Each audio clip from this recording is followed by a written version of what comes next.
미국 대학 지원 결과에서 많은 학생들이 혼란스러워하는 상황이 있습니다. 바로 웨이트리스트, 대기자 명단인데요. 합격도 아니고 불합격도 아닌 상태라서 이거 가능성 있는 건가요? 기다리면 합격이 되나요? 이런 질문을 정말 많이 받습니다. 오늘 영상에서는 대기자 명단의 실제 합격 가능성과 합격 확률을 높이는 현실적인 전략을 정확하게 정리해 드리겠습니다. 웨이트리스트는 탈락이 아니라 예비 합격자입니다. 미국 대학은 합격자를 발표한 이후에도 얼마나 많은 학생이 실제 등록할지 정확히 예측할 수 없습니다. 그래서 등록하지 않는 학생이 생길 경우를 대비해 추가 합격 후보군을 따로 만들어 두는데 이게 바로 웨이트리스트입니다. 즉, 대기자 명단에 올랐다면 여러분은 이미 합격 가능한 학생으로 평가된 상태입니다. 단지 자리가 부족했을 뿐입니다. 그렇다면 웨이트리스트에서 실제로 얼마나 합격될까요? 많은 학생들이 가장 궁금해하는 부분입니다. 이건 학교의 일드 레이트, 즉 등록률에 따라 크게 달라집니다. 전국 평균 기준으로 보면 대기자의 약 20% 정도가 추가 합격 통보를 받습니다. 물론 학교 선호도에 따라 차이가 큽니다. 상위권 대학 탑 25 기준으로 보면 하버드, 예일, 스탠포드 같은 대학들은 예비 합격자들의 합격률이 0에서 9% 사이입니다. 어떤 해에는 단 한 명도 뽑지 않는 경우도 있습니다. 다만 최근 입시 경향은 지원하는 대학의 개수가 매년 많아지고 있고 그렇다 보니 최상위 대학 지원자들이 여러 학교에 동시 합격이 되면서 등록률이 점차 낮아질 수밖에 없는 추세입니다. 그런 만큼 학교들이 웨이트리스트의 규모를 넉넉하게 운영하는 경향도 있습니다. 즉, 수치상 확률은 낮아 보여도 기회 자체가 사라진 것은 아니라는 거죠. 적극적으로 대처할 필요도 있습니다. 여기서 중요한 사실이 하나 있는데요. 많은 학생들이 웨이트리스트를 받으면 그냥 기다립니다. 하지만 미국 대학은 생각보다 유연함을 가지고 있습니다. 그래서 기다리기보다는 적극적으로 학교에 어필하는 것이 필요할 수도 있습니다. 더욱이 대학 입장에서는 이 학생이 정말 등록할 의지가 있는지 확인이 필요하기 때문에 적극적인 표현을 하는 학생이라면 우선순위를 얻게 될 수도 있는 것입니다. 웨이트리스트 통보를 받았다면 가장 먼저 웨이트리스트를 유지하겠다고 학교에 전달해야 합니다. 학교 포털에 들어가 보면 대기자 명단에 남겠습니까? 라는 질문이 있습니다.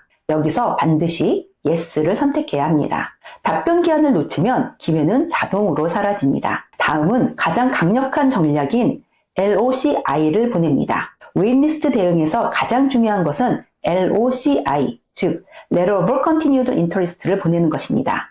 이건 단순한 인사 이메일이 아니라 입학 사정관에게 보내는 공식 메시지입니다. 핵심 내용은 한 문장으로 정리됩니다. 나는 여전히 이 학교가 일지망이며 합격된다면 반드시 등록하겠습니다. 이 문장은 실제로 합격 가능성을 높입니다. LOCI에는 다음 내용을 포함한다면 더욱 효과적입니다. 지원 이후 업데이트된 성적, 새로운 수상, 리더십 변화, 진행 중인 프로젝트 성과, 최근 활동 업데이트, 그리고 왜 이 학교여야 하는지 구체적으로 어필해야 합니다. 예를 들어 특정 전공 프로그램, 연구기회, 교수진, 캠퍼스 활동 같은 이 학교만의 특징을 언급하면 좋습니다. 보내는 시기는 웨이트리스트 통보 후 1, 2주 이내가 가장 효과적입니다. 다음으로는 추가 추천서도 도움이 될 수 있습니다. 추가 추천서는 학교 정체 확인 후에 제출하는 것이 좋습니다. 특히 이런 경우는 효과가 큽니다.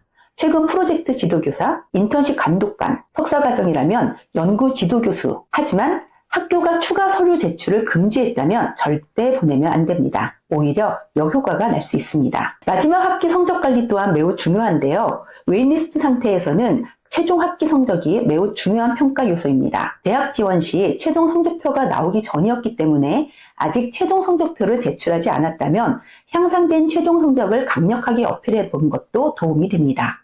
대학은 끝까지 성실하게 성장하는 학생인지 확인하고 싶어 하기 때문입니다. 그리고 포털 업데이트를 자주 확인하는 것을 추천합니다. 학교에 따라 추가 정보를 입력할 수 있는 별도의 창이 있는 경우도 있습니다. 업데이트 요청이 올라오는 경우도 있기 때문에 포털을 정기적으로 확인하는 것이 중요합니다. 마지막으로 반드시 준비해야 하는 현실적인 전략, 바로 플랜 B입니다. 여기서 가장 중요한 부분입니다.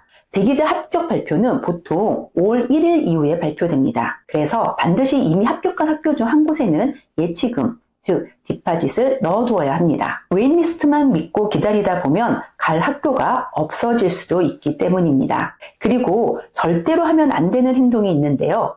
간혹 학생이나 부모님이 전화, 반복 이메일, 방문 요청, 이런 방식으로 어필하려고 하는 경우가 있습니다. 하지만 이런 행동은 오히려 역효과가 납니다. 가장 좋은 전략은 단 한 번의 강력한 LOCI와 중요한 업데이트 전달입니다. 웨이트리스트 대응 전략은 이렇게 정리할 수 있습니다. 정중하지만 열정적으로 나에게 이 학교는 최우선 학교이고 이 학교의 공동체에 기여하고 싶다는 점을 명확하게 전달하는 것이 핵심입니다. 웨이트리스트는 탈락이 아닙니다. 하지만 기다리는 단계도 아닙니다. 행동하는 학생에게 기회가 열리는 단계라고 할 수 있습니다. 지금까지 생각의 각도가 다른 다르다 잼 소장이었습니다.